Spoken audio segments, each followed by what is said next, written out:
La semana anterior examinamos el contenido de esta noción que constituye uno de los principios del pensamiento moderno, el inmanentismo. Y decíamos que el inmanentismo se completa en el pensamiento moderno con el evolucionismo, el progresismo, el historicismo y el democratismo. Serían 5 principios fundamentales que hacen a la constitución y a la organización posterior del pensamiento moderno. Sobre el inmanentismo ya hemos hablado porque es una noción que requiere una cierta atención. El evolucionismo no tanta, porque en primer lugar es una idea común. Se le da acá, dentro del pensamiento moderno, un contenido muy especial. Pero la idea existe y es usual en nuestro idioma y en el uso cotidiano que hacemos de él. Evoluciona una cosa cuando cambia, madura, se manifiesta, se expresa en su plenitud, o también evoluciona una cosa cuando se degrada, decae, y se habla así de la evolución de una enfermedad como se habla de la evolución de algo positivo. Evoluciona un enfermo o evoluciona un estado de salud. De hecho, la palabra no implica necesariamente ni progreso ni retroceso, pero puede explicar una u otra cosa. La palabra progreso también es de uso común y probablemente haya entrado en el pensamiento moderno a partir de una noción tomada del cristianismo. Progresan las almas en la medida en que se perfecciona su espiritualidad. Y esta perfección de su espiritualidad habla perfectamente de ese progreso, tal como lo entiende el cristianismo. En el pensamiento moderno la palabra ha sido tomada más bien que del pensamiento tradicional, ha sido tomada de la posesión y el dominio técnico que el hombre ha ido adquiriendo sobre las cosas. Fíjense que en realidad el progreso existe. Si en una determinada disciplina se trabaja a través de los años y apoyándose una generación en otra la va haciendo adelantar, hay en esa trayectoria, en esa disciplina, en esa tarea, un progreso. Este progreso indudablemente es, diríamos así, accidental. ¿Se progresa o no? No necesariamente. Y también progresa una enfermedad, progresa el delito, progresa una situación de menoscabo. El progreso no es necesariamente en el sentido en que hoy se entiende progresista. Puede progresar un mal, como puede progresar un bien. Necesariamente no implica una u otra cosa. La palabra puede ser empleada de distintas maneras. Entre nuestras sociedades hay muchas cosas que indudablemente han progresado, sobre todo la ciencia, que dependen en su ejercicio y en su disciplina, más bien que nada de ciertos aparatos que permiten un perfeccionamiento más grande en la observación. Esas ciencias han progresado. No así las otras ciencias, como puede ser la filosofía, que no solo no ha progresado, sino que ha retrocedido. Y hoy, incluso entre personas cultas, la mayor parte de ellas ni siquiera tiene idea de qué es la filosofía. Entiende, lo comprende. No hablamos de la teología, porque quizás desaparecido. En las enseñanzas universitarias no se enseñan más. A partir de la edad moderna, eso fue desapareciendo, hasta convertirse en una suerte de fósil que solamente se enseñaba en los seminarios. Para el resto de la gente, hablar de la teología como si la teología fuera una ciencia es casi una cosa absurda, de la cual no tienen la menor idea. Puede ser. Como la filosofía depende en el ejercicio mismo de las nociones, de los instrumentos nocionales, filosóficos, que puedan emplearse en ella y que deben emplearse en ella, de manera que hay una especie de conexión vital entre la teología y la filosofía. En la medida en que la filosofía se ha ido convirtiendo cada vez más en una especie de construcción pura y exclusivamente poética, es así, ha desaparecido como instrumento para poder ser utilizado en la teología. No puede ser utilizado. Muchas veces, sobre todo entre los católicos muy progresistas y a veces entre sacerdotes, decía, así como se bautizó a Aristóteles, se puede bautizar a Hegel, o se puede bautizar a Kant, o se puede bautizar a Descartes. No, porque no es lo mismo. Tanto Aristóteles como todo el pensamiento tradicional griego iba en busca del ser, de lo que es y constituye la realidad perfecta, total, completa. Era un pensamiento en que no había más que tenderle la mano y hacerlo entrar dentro del orden revelado, para que esto entrara perfectamente, se ubicara, corrigiendo algunos errores que podían estar implícitos en ese pensamiento. Pero hacer entrar a alguien que ya se ha ido, que se ha escapado, que está en otras cosas, que incluso en el caso de Hegel es un hombre cuyo propósito fundamental, declarado, explícito por él mismo, es dar una explicación naturalista de los contenidos sapienciales de la fe.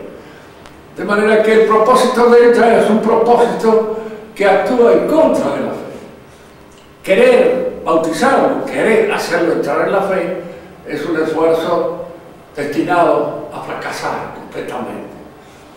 Es como el esfuerzo que han hecho, y algunos con bastante ingenio, de querer entrar en el inmanentismo moderno y salir del inmanentismo sin abandonarlo, es decir, admitiéndolo de entrada. Caso del padre jesuita Joseph Barechal, en su famosa obra Le Point de départ de la metafísica, punto de partida donde él critica, y el caso de otro de los filósofos modernos, que ha sido uno de los más eficientes componedores del progresismo moderno.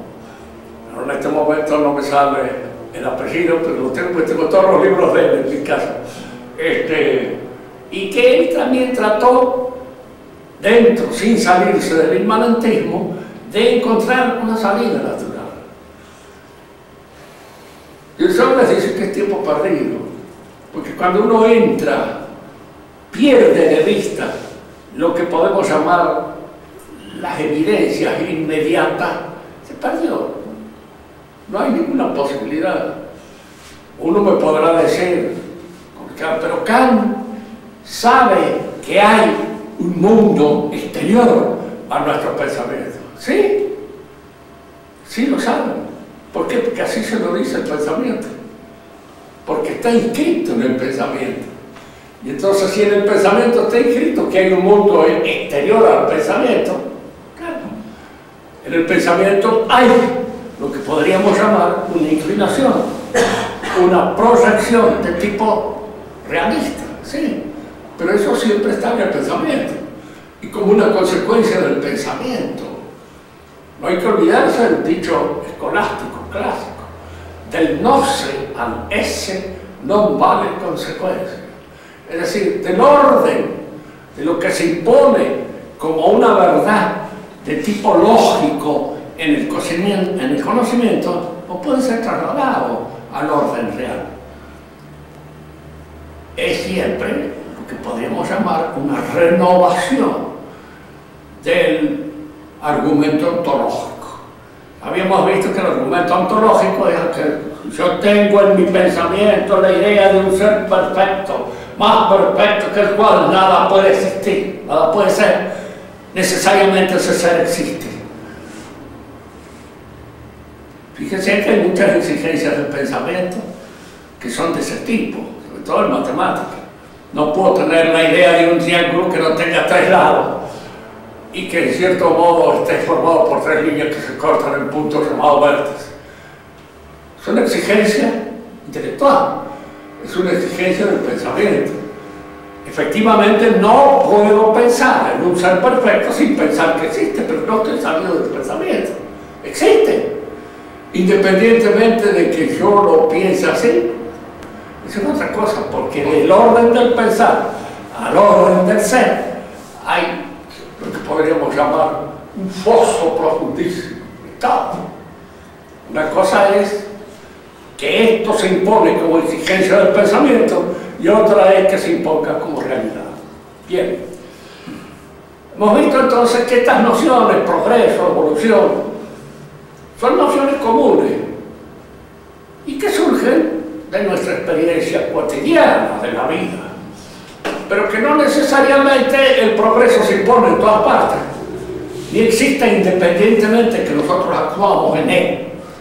Hay progreso si trabajamos en una línea determinada y se sigue en este trabajo, y si no, no hay progreso, hay retroceso, y en los órdenes de la historia hay retroceso. Pero ahora viene acá lo que es más difícil de entender: la historia. ¿Qué es la historia? En el pensamiento moderno, esta palabra toma una dimensión casi teológica, una dimensión desmesurada. Serán juzgados por la historia los juzgará, y cuando sean juzgados por la historia, yo les digo, ¿de qué corno es la historia? ¿Qué juzga? ¿A quién juzga? ¿No serán los historiadores los que juzgan? Y los historiadores, cada uno de ellos con su pensamiento, con su modalidad, con su ideología, no estará juzgando en función de la ideología y del pensamiento que tiene. Los reyes de Francia fueron condenados a la guillotina por la historia. No, fueron condenados por un montón de atorrantes que estaban así sentados, entonces que los condenaron ellos los condenaron. La historia no. La historia se convierte aquí en una entelequia mágica, de la cual van surgiendo un montón de cosas. Ahora lo que hay que ver ahora, en este momento trataremos de observar, es qué es la historia. Porque indudablemente algo es, y este algo que es la historia es lo que nosotros debemos tratar de conceptualizar. La palabra en sí misma, en español hay una sola palabra, historia, para indicar dos cosas que son distintas. Y al decir distintas queremos decir que se distinguen una de la otra. Y esta es la distinción que nosotros tenemos que tratar de hacer ahora. Hay una ciencia de los hechos pasados, a la que llamamos historia. Ya examinaremos a ver si efectivamente es una ciencia o qué es. Y luego hay lo histórico en el hombre. ¿Por qué? Porque nosotros indudablemente tenemos algo en nosotros que viene del pasado y que todavía vive en nosotros. Todavía se percibe. Si ustedes me preguntan qué, por ejemplo, si esta tierra no hubiera sido conquistada por los españoles, estaríamos ahora nosotros hablando en español todos los que nos encontramos acá. ¿Qué sé qué hay? Yo tengo apellido español, Carrizo también, Barrio también, Altamira también, pero el padre Gobi tiene apellido italiano, mi vecina tiene apellido italiano, y no son apellidos españoles. De manera que, pero hablan en español y piensan en español. ¿Y por qué hablan en español y piensan en español? Porque esto fue conquistado por los españoles. Y se impuso ese idioma como un idioma propio de la gente que aquí nace. Fíjense que ciertos acontecimientos del pasado que se prolongan en el presente, eso es lo que constituye particularmente lo histórico. Y ahora examinaremos qué es eso. Pero de este pasado nuestro, que se perdura en el presente, entre los animales a veces hay ciertas cosas que también suceden. Usted enseña a un perro, le enseña a un caballo, y le enseña ciertas cosas que desde el momento en que se las enseña, cambia su comportamiento, su conducta. Y de alguna manera esa enseñanza producida en el pasado se prolonga en el presente, está actuando, obrando. En nosotros la historia puede ser vista en estas tres dimensiones: personal, familiar y política. Es decir, nosotros recibimos de la historia de nuestro pueblo un montón de influencias provocadas por acontecimientos que se han producido antes. Nosotros somos hijos del liberalismo. Nos guste o no nos guste. Fíjense que esto indudablemente condiciona nuestra manera de obrar, de actuar, de pensar, pero no la determina. Yo he nacido en una familia liberal, pero liberal a un grado a veces que daba un poco de asco por las conclusiones completas que habían sacado del liberalismo. Y yo no soy liberal, he reaccionado contra él. Pero he reaccionado contra él. Es decir, que el liberalismo de alguna manera me ha influido, sea para tomar una posición en contra de él. No me ha determinado, no ha roto mi libertad. Mi libertad se produce y se pronuncia siempre a pesar de estos hechos que están gravitando desde el pasado sobre mí. Pero no la destruyen. Yo puedo resistir la influencia de esos hechos, puedo ponerme en contra de esos hechos y contar la historia de otra manera. Dice que en la historia argentina a veces todos esos hechos se producen y actúan sobre nosotros. ¿A quién de nosotros no nos han enseñado que éramos una colonia española? Y de hecho nunca fuimos una colonia española. Descendimos de los españoles que conquistaron esto. Por lo menos no en mis antepasados, reconozco varios que han actuado acá en la época de la conquista, que han obrado, que han estado acá. Y deben de estar enterrados acá en alguna parte.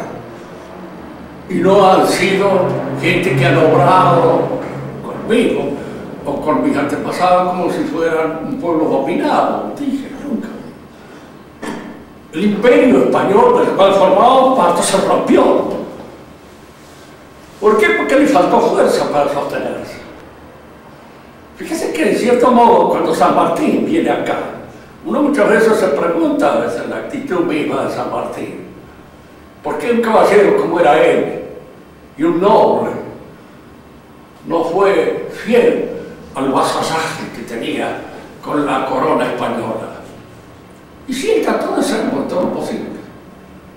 Fue monárquico toda su vida y trató en lo posible de que este imperio no se destruyera.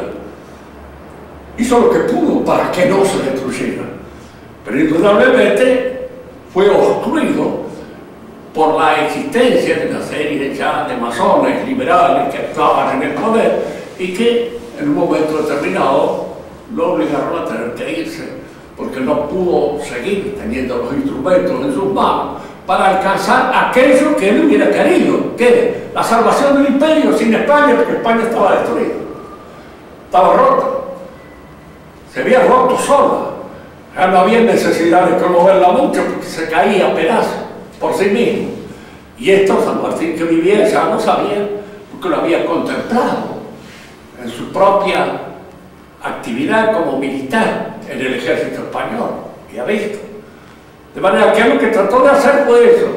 Nosotros somos el resultado de un imperio que se destruyó. Y si ustedes examinan el alma de los argentinos, donde se expresa a veces el alma de los argentinos, a través de la literatura, es donde se ve mejor porque son los poetas los que de alguna manera calibran mejor estas situaciones anímicas de un pueblo. Siempre van ustedes a ver en el argentino una nostalgia de algo que no fue,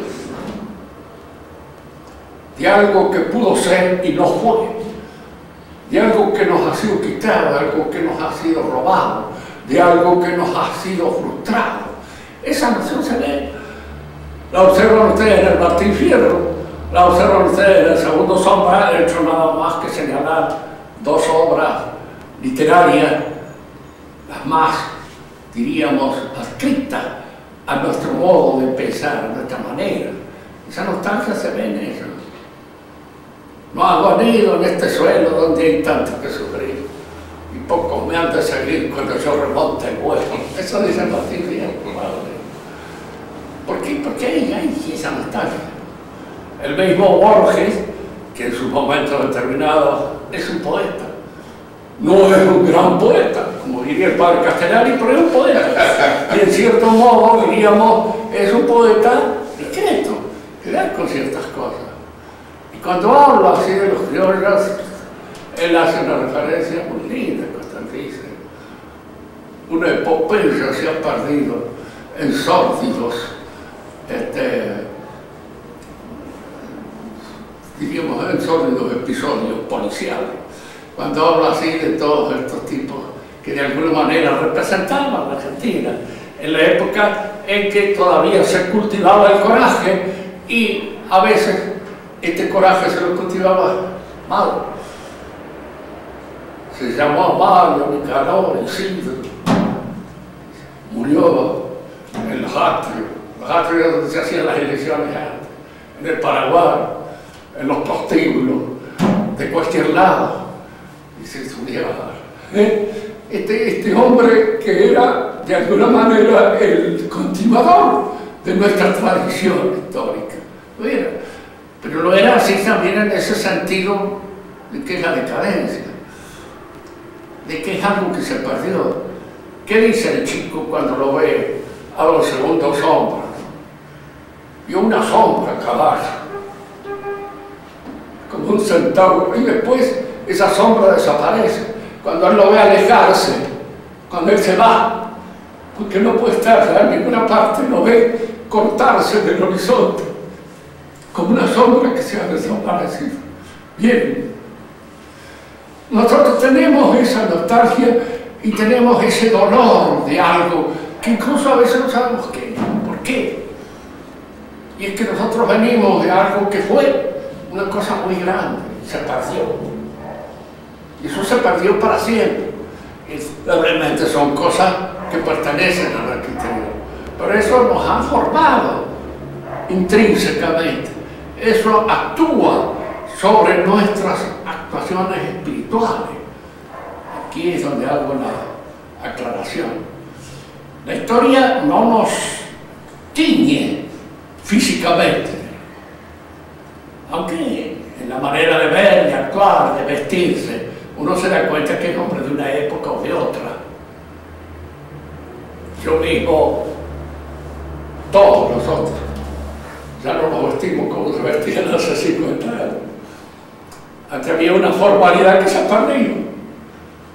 Yo la he perdido, pues yo cuando iba al Colegio Nacional iba de saco y corbata, como corresponde. Yo no uso el saco ni la corbata, salvo que me agarren y me lo pongan, entonces, porque no lo veo. ¿Por qué? Porque eso se ha perdido para siempre. Entonces, aún a veces en la manera de presentarse, en la manera de actuar, en la manera de obrar, hay ciertas cosas que los usos, las costumbres, van perdiendo, y van perdiendo su vigencia. Todavía en la época en que yo era muchachito, los hombres cuando pasaba una dama se sacaban un gran sombrerazo. Y por supuesto no permanecían descubiertos delante de una señora jamás, en ningún momento.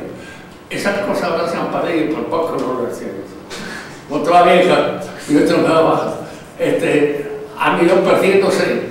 La historia entonces, diríamos así,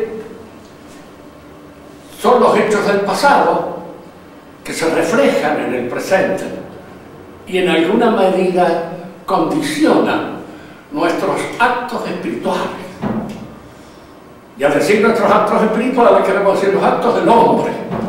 Porque los actos del hombre son aquellos que nacen de la inteligencia y de la voluntad del hombre. Pegarse un porrazo no es un acto humano. Es algo que nos puede suceder nada más, un accidente. Pero no es un acto humano. En cambio es un acto humano cuando uno piensa, cuando uno discrimina, cuando uno juzga, cuando uno elige. Todos esos son actos en que aparece, digamos así, la inteligencia y la voluntad actuando sobre nosotros. Y esa inteligencia y esa voluntad nuestra actúa condicionada por el pasado. Lo veamos más concretamente. Si nosotros podemos entender esto que yo les estoy diciendo, es porque tenemos una cierta instrucción previa. De otra manera no lo entenderíamos. Si ponemos aquí a un chico que no ha ido a la escuela primaria, pues no entenderá una papa de todo lo que les estoy diciendo, no entiende. ¿Por qué? Porque no hay actos pasados que estén condicionando su capacidad para entender. Y estos actos del pasado condicionan la capacidad para entender. Hay actos familiares que también se prolongan en nosotros. No es lo mismo ser de una familia que ha venido menos a ser de una familia que está en pleno ascenso. El advenedizo siempre tiene una fuerza de empuje que le viene desde ese carácter ascensional de su familia. Y el hombre que pertenece a una familia en decadencia, se nota la decadencia. No es lo mismo un inglés de la era victoriana, era en que Inglaterra estaba a la cabeza del mundo y dirigía el juego político de todo el mundo, a un inglés de ahora que ya no tiene esa capacidad, esa visión. Va a suceder como a ese caballero en Inglaterra que estaba haciendo los barcos, los paraísos, y el amigo le preguntó: ¿qué pasa? Dice: vas a viajar, me voy. ¿Cómo a dónde te vas? Me voy a Inglaterra. ¿Por qué? Mirá, dice, en el siglo pasado a los maricones se los metía presos. Poco después, no solamente no se los metía presos, sino de alguna manera se los halagaba. Más adelante se han convertido en una especie, diríamos así, de gente especialmente selecta. Y tengo amigos que se hagan obligatorios. Antes de que se haga obligatorio me voy. De esa manera, como había visto en la evolución de todos estos tramos, es un chiste, pero indudablemente un chiste que nos está indicando cómo en un momento determinado las condiciones que el tiempo propone cambian la perspectiva dentro de la cual nosotros actuamos. El pasado obra sobre el presente. Y esta capacidad que tiene el pasado de obrar sobre el presente tiñe, colorea las acciones del presente de manera especial. Vos sos un joven de una generación posterior a la de tu padre y tu padre posterior a la mía, de manera que, diríamos, se nota ese aire generacional en alguna de las actitudes que podemos tener. Claro que se ve, se advierte. ¿Por qué? Porque la historia está obrando sobre los actos espirituales nuestros. Son actos espirituales que surgen en alguna medida condicionados por los actos del pasado. Fíjense bien la palabra que empleo: condicionado, no determinado. Porque no hay un determinismo historicista, como pretenden los pensadores modernos, pero hay un condicionamiento de los actos. Y ese condicionamiento de los actos da a nuestros actos la característica de que pertenecen a esta época en la cual nosotros estamos actuando. ¿Y eso qué es? Pues es una propiedad del acto humano. Y al decir acto humano decimos del acto inteligente y voluntario que realiza el hombre. Está de alguna manera condicionado por el pasado, tanto personal. Nosotros somos hijos de lo que hemos hecho, Y en cierto modo somos hijos también de nuestros padres, de lo que han hecho ellos. No nos han determinado a obrar, por supuesto. Yo puedo decir que en alguna oportunidad he tratado de realizar en la familia todo lo que mi padre no hizo. Y de alguna manera traté de obrar de una manera completamente distinta a lo que él había obrado. ¿Por qué? Porque me pareció siempre que le había obrado mal. Y que yo tenía que obrar de otra manera. Y he tratado así. ¿Influyó mi padre en mí? Ya lo creo, fíjese. Pero influyó de qué manera para que yo reaccionara de algún modo en contra de lo que él había suscitado. Yo podría haber seguido la línea trazada por él, y en esa línea trazada por él haberme metido para siempre en esos andurriales en los cuales él anduvo y fracasó. He tratado por lo menos de no seguir esa línea, pero ese hecho de tratar de no seguir esa línea trazada por la conducta de los antepasados determina mi libertad y de alguna manera tiñe mi característica. Me hace este comportamiento mío, se explica un poco en función de ese pasado que ha obrado sobre mí y que ha actuado sobre mí. ¿Se entiende? ¿Y qué es esto? Es una propiedad del acto humano. Entitativamente hablando, la historia es una propiedad del acto humano. No es una entelequia fantasmagórica, no es una entelequia de la cual dependemos nada. ¿Por qué? Porque no dependemos nada, eso no nos va a juzgar, no nos va a procesar, no va a haber ninguna cosa que sea el resultado de esa fantasmagoría, el resultado de ese ente de razón en que convertimos la historia. La historia la juzgará, no. Y aquí es donde entramos en el otro aspecto de la historia. Es una ciencia. Fíjense que Aristóteles decía que la ciencia es siempre de lo universal y necesario. Y la historia trata de hechos particulares y contingentes. No era necesario que Napoleón existiera, ni era, diríamos así, nada más que un hecho contingente que apareció. Estudiar a Napoleón no es estudiar algo universal y necesario, es estudiar un hecho, una figura que nace en un momento histórico determinado, se perfila en ese momento histórico y tiene una cierta proyección lo suficientemente importante como para condicionar los actos posteriores. Lo que está previo a él, fíjense, este modesto falegname, como dicen los italianos, que era nuestro Señor Jesucristo, que era un carpintero, que ha convertido la historia en dos pedazos, antes y después de él. Antes de él fue una cosa y después de él es otra cosa. Es una figura única, al mismo tiempo personal, singular. Y acá habría que discutir si fue o no necesario. Pero eso es lo que vamos a entrar nosotros ahora en la clase a partir de esto. Para Aristóteles, la ciencia histórica era poesía. Él la incluye dentro de la ciencia poética. La pregunta que nosotros nos hacemos es esta: ¿es efectivamente una ciencia poética? La respuesta que podemos dar a la prima facie es no. ¿Por qué? Porque algo puramente poético es una invención en el cual nuestra fantasía obra libremente.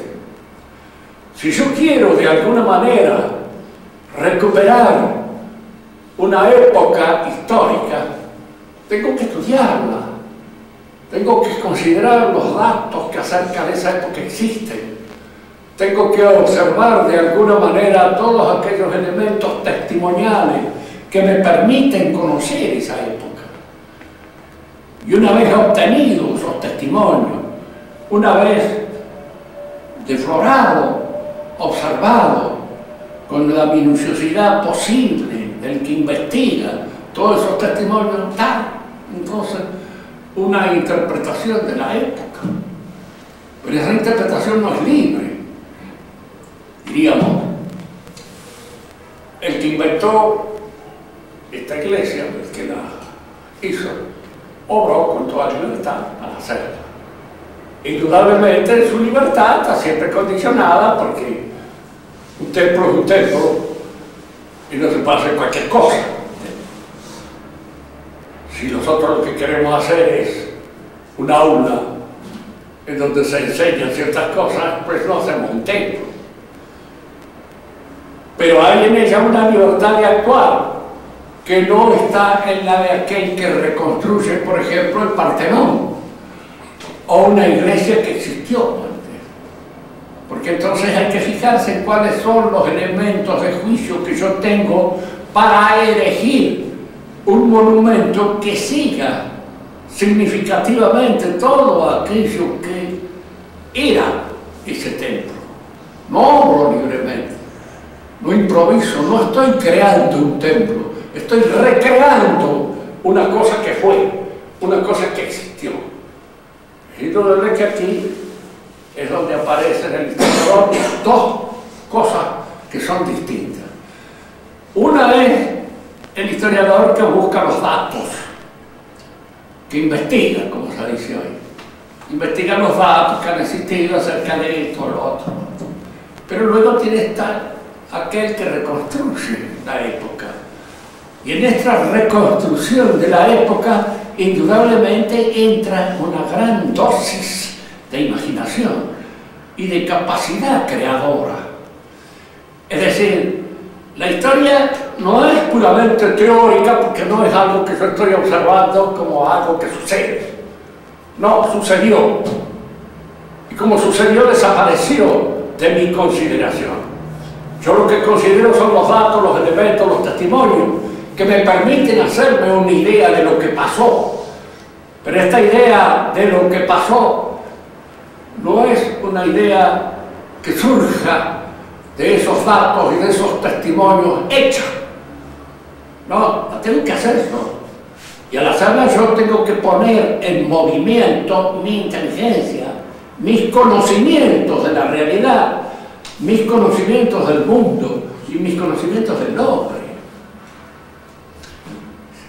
Y esto no lo tiene cualquiera. Hay historiadores y historiadores.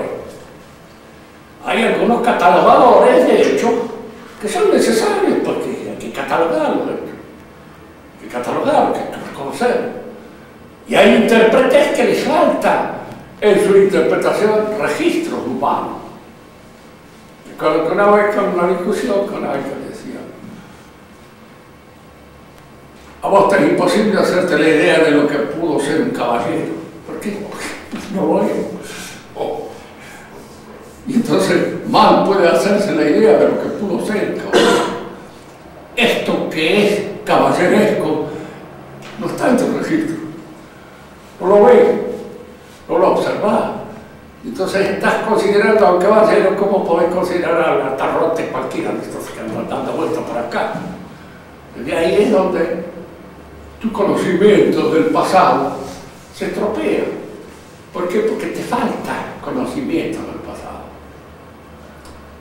Cuando se habla, por ejemplo, de que la reina fulana tal, María Antonieta de Francia, y se la incrimina en una serie de actos tontos, absurdos. Y cuando se lee el testamento de María Antonieta de Francia, uno se da cuenta de que era una señora, una gran dama, y una gran dama no podía estar mezclada en cosillas atorrantes, tristes, de una pobre muchacha pensionaria, vaya a saber de qué pensión, de cuarta o de quinta, en un basural cualquiera, cerca de los prostíbulos, cosas así. Por eso cuando se llega el juicio sobre ciertas personas de la historia hay que tener un conocimiento de la historia y al mismo tiempo tener ciertos registros para percibir las distintas cualidades de un hombre, para verlo en ese condicionamiento que lo hace ser un miembro de la aristocracia o que lo hace ser un atorrante cualquiera. En cierta oportunidad, un francés que viajaba por Inglaterra, me decía, un inglés, esa cultura. Yo lo que no entiendo de ustedes dice, es que todavía tengan la cámara de los lores. Yo he conocido 3 lores que podían estar en un manicomio o tal vez cualquier cosa, porque los atorrantes. Y el otro le dice, sí, tienes razón, es cierto. Pero con que haya uno que se comporte como un lord, dice, nosotros tenemos algo que ustedes ya no tienen, porque lo han perdido por completo y lo han olvidado y lo han tirado al desván de las cosas que no se usan. Y nosotros también tenemos, hay algunos que puede ser un borracho, aquelito, no sé, pero hay uno que sea y que obre como tal para que yo les pueda decir a ustedes que este está cumpliendo allí, dentro de esta sociedad, una función única, que no la puede cumplir cualquier otro, porque tiene todas las características de esa educación que recibió y de esas cosas. Pero para eso el historiador tiene que percibir y ver. Si es un historiador que no sabe distinguir una señora de una torranta, puede hacer cosas. Los franceses le llamaban a la república, cuando recién se impuso, la torranta. La res, decían eso. La res quiere decir más o menos lo que nosotros entendemos por una torrenta. Ese era el nombre que daban a la república para indicar quiénes son los que la manejan.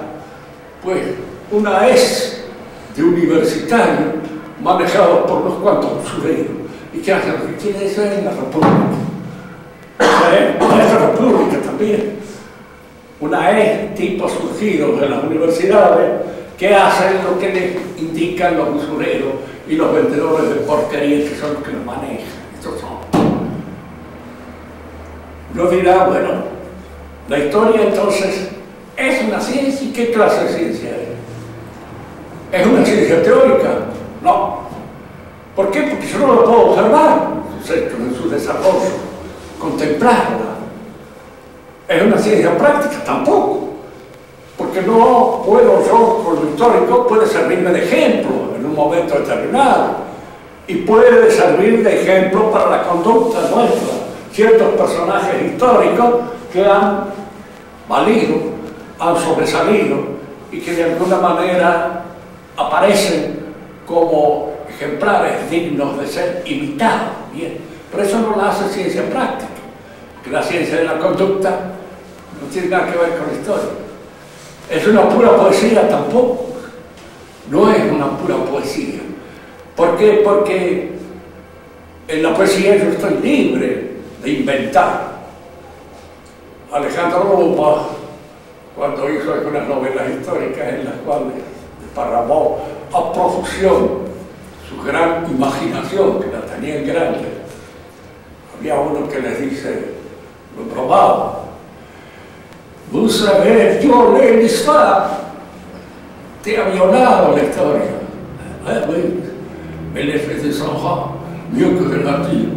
Sí, dijo él, pero le he hecho hijos mejores que los que produce la naturaleza, que era lo que él, de alguna manera, había inventado. Él admitía que le había violado la historia, pero por lo menos le había hecho hijos que valían la pena ese tener. Pero no es eso, porque indudablemente las novelas de Alejandro Dumas, que tengan un cierto fundamento histórico, son novelas, no son historias. D'Artagnan existió efectivamente, se fundó en las memorias de él para ser el personaje, pero el personaje que él hizo otro. En algunos casos mejora y en algunos casos se empeora, pero se hace con todo. No es entonces ni teoría, ni es práctica, ni es poiesis, ni es lógica. No entra en ninguna de las 4 ciencias establecidas por Aristóteles. ¿Y qué es? Por acaso, les puedo señalar, este es un descubrimiento un poco personal, pero es historia. ¿Y qué es? Una ciencia especial. Historia. No discutían en torno a qué forma tenía la Tierra. Yo no decía que era redonda, los otros decían que era ovoide, los otros decían. Y apareció un genio por ahí que dijo, no tiene forma de tierra. Es geoide. Claro, tiene forma de tierra, es decir, no es ni una pera, ni es cosa, ni es una naranja, ni es ninguna cosa de esa. Tiene esa forma especial que tiene ella. La historia es historia. Es ciencia, sí, porque hay que estudiar, hay que ordenar, hay que organizar. Pero si es ciencia, entonces ¿dónde aparece? La ciencia es el universal y necesario, y la historia no. Usted dice que no, pero yo digo que sí. Que es el universal y necesario. ¿Por qué? Porque fíjese, universal y necesario son dos nociones análogas, no unívocas. Entendámonos bien en esto. Una cosa es necesaria físicamente y otra es necesaria moralmente. Físicamente es necesario que respiremos, si no respiramos nos vamos al tacho, ¡pum!, se acabó. Moralmente es necesario que hagamos el bien y evitemos el mal, pero yo puedo hacer el mal y ganar mucho, y obtener grandes prebendas y grandes posibilidades de éxito, y haciendo el bien por fundirme en un momento determinado y no adquirir. Es decir, que la necesidad física es necesidad física, distinta a la necesidad moral, que es necesidad moral. La universalidad sucede algo parecido, que nosotros decimos, todo hombre es mortal. Esto vale para todos los hombres, es universal y es necesario. Así es. Pero a veces esta universalidad se da de distintas maneras según a qué es lo que se refiera. Porque la universalidad a veces puede surgir de muy pocos ejemplos, pero que tiene un sentido universal. Tomemos el ejemplo histórico. Que Napoleón naciera en Ajaccio en el año 1768 no era necesario. Un hecho que le sucedió a doña Leticia, la madre de él, y a su padre, bien. Pero una vez que entra en la historia, eso no es necesario para explicar todos los hechos posteriores que surgen y que están condicionados por su acción. ¿Son o no son necesariamente condicionados por esa acción? Europa hubiera sido lo mismo que él estuviera o que no estuviera. Fíjese que la Revolución Francesa recién se ordena y se organiza y deja de ser el caos que era cuando aparece él. Algunos creen que la revolución, qué sé yo, que fatalmente están condicionadas por la actuación de esto, de aquello. Napoleón fue el que le dio orden, el que ordenó la revolución para mal y para bien. Fue el que expandió el liberalismo por toda Europa y de alguna manera hizo a la Europa de un modo que nosotros no podemos considerar sin tenerlo en cuenta. Necesariamente, diríamos así, no es necesario que tal hecho acontezca, pero una vez que ha acontecido, ese hecho condiciona necesariamente a todos los otros que provienen de él y que de alguna manera lo explican, y lo explican necesariamente recurriendo a ese hecho. No era necesario que la revolución estallara, estalló. Bueno, pero ahora todo lo que viene después se explica en función de ese hecho que explica necesariamente todos los otros acontecimientos. ¿Era necesario que el imperio español se destruyera? No era necesario, pero se destruyó. Y entonces nosotros empezamos a surgir, cada uno proveyéndonos de un discurso especial de nacimiento.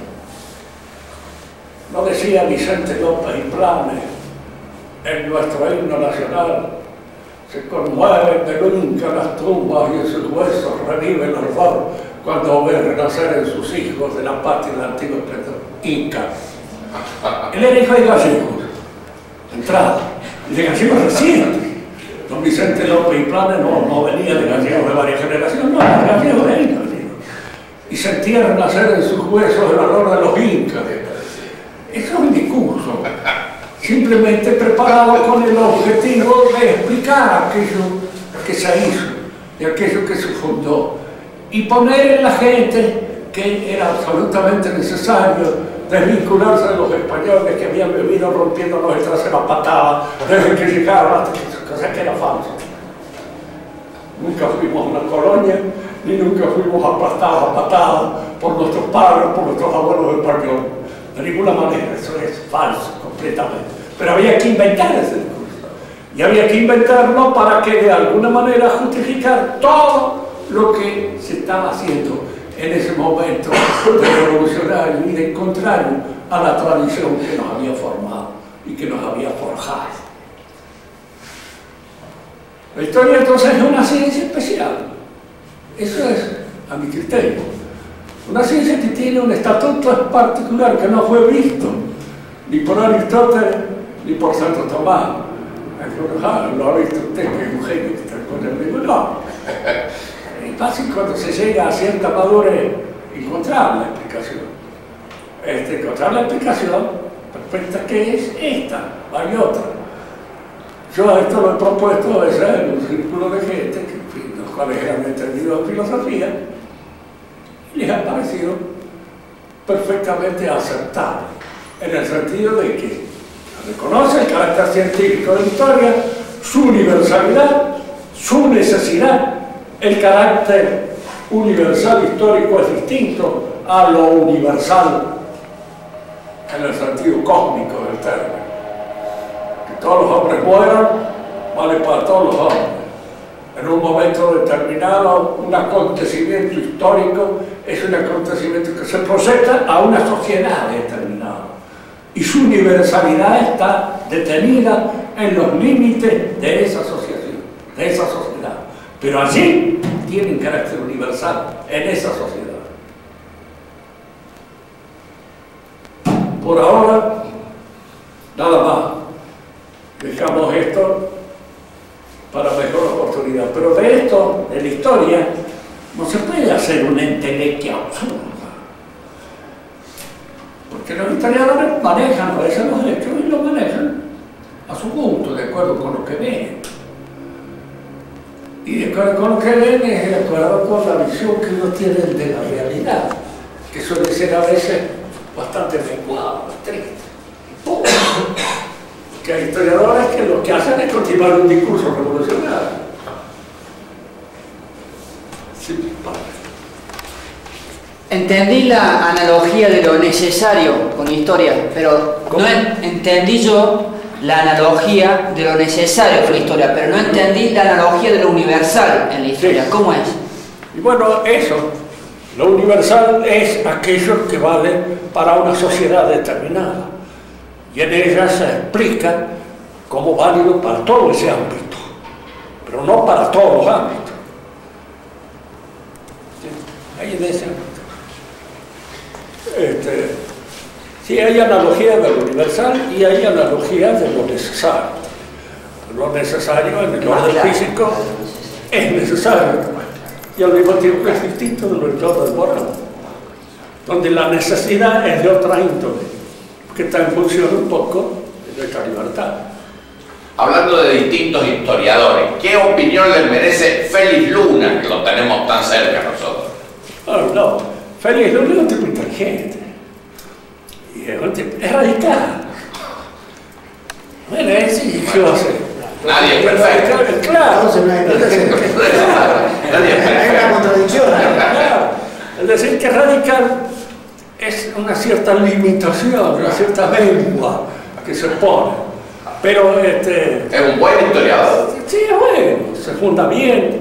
Los historiadores demasiado atentos al detalle no lo quieren mucho porque dicen que es poco imaginativo. Pero tiene imaginación y sabe presentar muy bien una época. Y la presenta bien. Yo he leído de él cosas así sobre el Chacho Peñalosa, que son lindas. Y que nos da la visión de... Por ejemplo, Fermín Chávez, que es bueno también y que tiene cosas lindas, ha hecho una historia del Chacho Peñalosa que es tristísima. No porque sea falsa, no.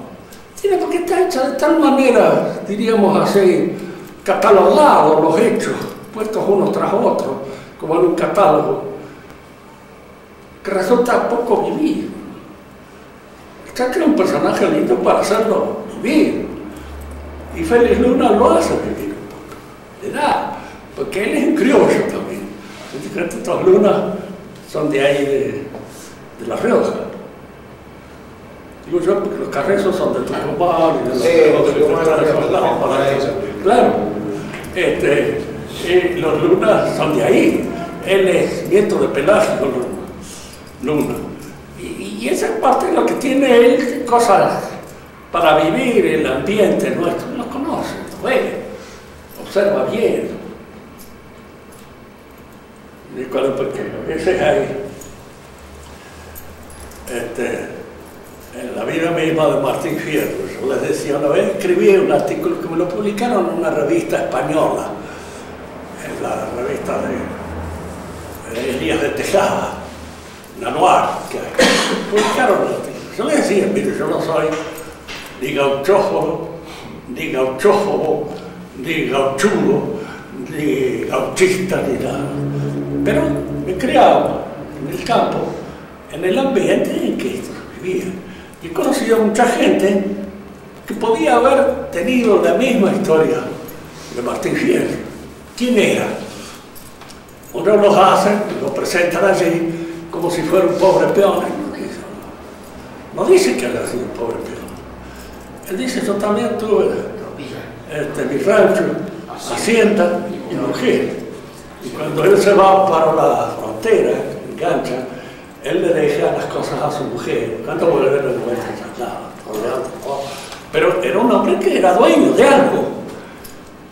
Esa patronato no estaba fundado en un registro de la propiedad ni nada de eso. De manera que es muy probable que entre la gente que estaba allí se le tragaran todo, como le pasó a muchísimos. Hemos tenido peones en casa que, según mi abuelo, eran descendientes de dueños de gran parte del campo que había allí, que eran peones. Ahora él era un hombre además, era un hombre de cierta calidad. Debía haber sido como un muchacho bastante mal entretenido en este sentido, porque él cuenta. Le gustaba tocar la guitarra, mal estar tocando la guitarra. En fin, más que trabajar le gustaba el canto, el trago de vez en cuando. No cuenta ninguna aventura embromada, pero la pelea con el negro indica que tenía mala bebida. El pobre negro lo mata al frente. Es unos piropos bastante obscenos a la negra, que a fin de cuentas, por negra que fuera.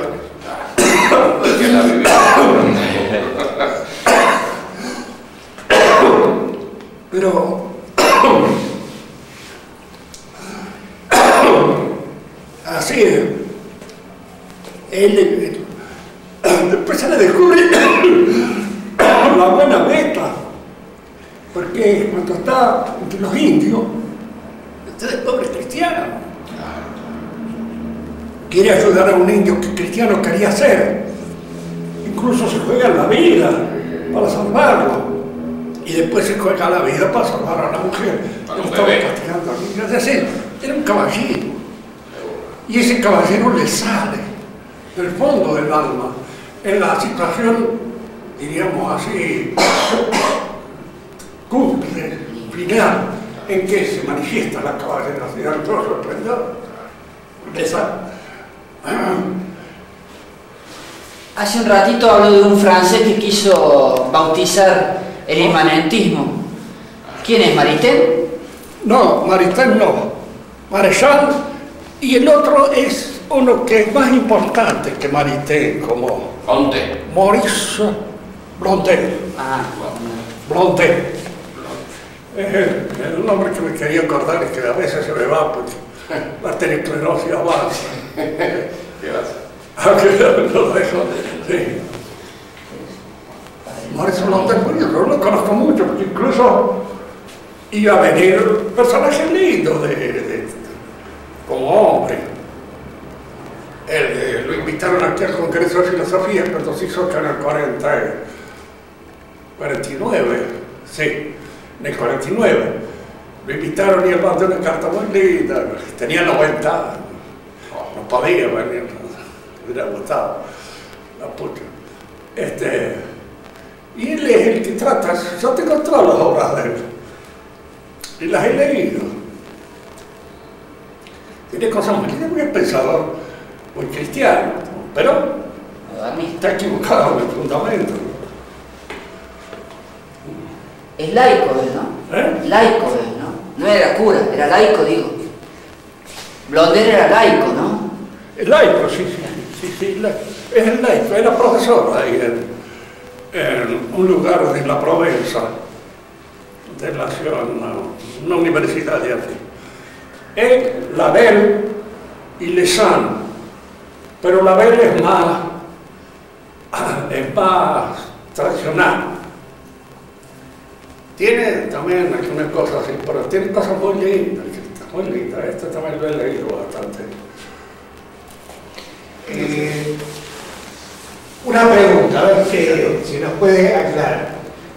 Porque lo que estamos analizando en la historia vale también para lo actual. Sí.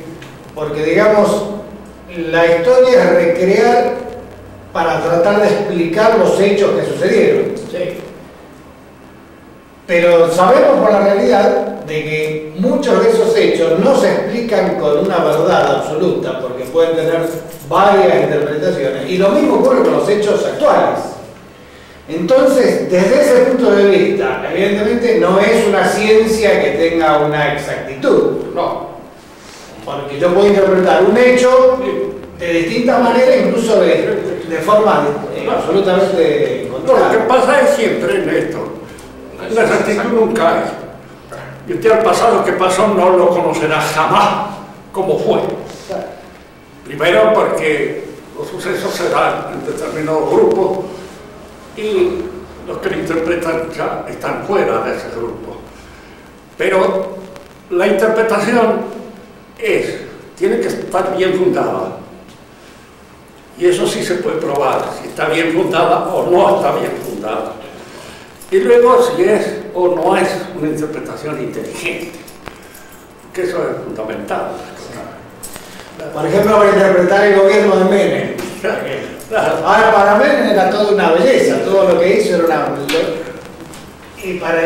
pero los mismos hechos... Es muy probable que vuelva. Ojo, que vuelve. Sí. Pero, digamos, históricamente... En el mismo caso, por ejemplo, mucho más importante que Menem, pero verlo, interpretarlo. Yo confieso que no he sido nunca peronista. No me gustaba. No me gustaba toda la atmósfera de adulación en torno. Yo era profesor en el liceo militar y me dieron de baja por no afiliarme al partido peronista. De baja, con un motivo erróneo, cualquiera, que a mí me quedó bastante caro. Porque después me reconsideraron, pero nunca. Tuve un tiempito, nada más tomé las cartas y después las dejé y no volví nunca más. Pero en ese aspecto yo creo que el problema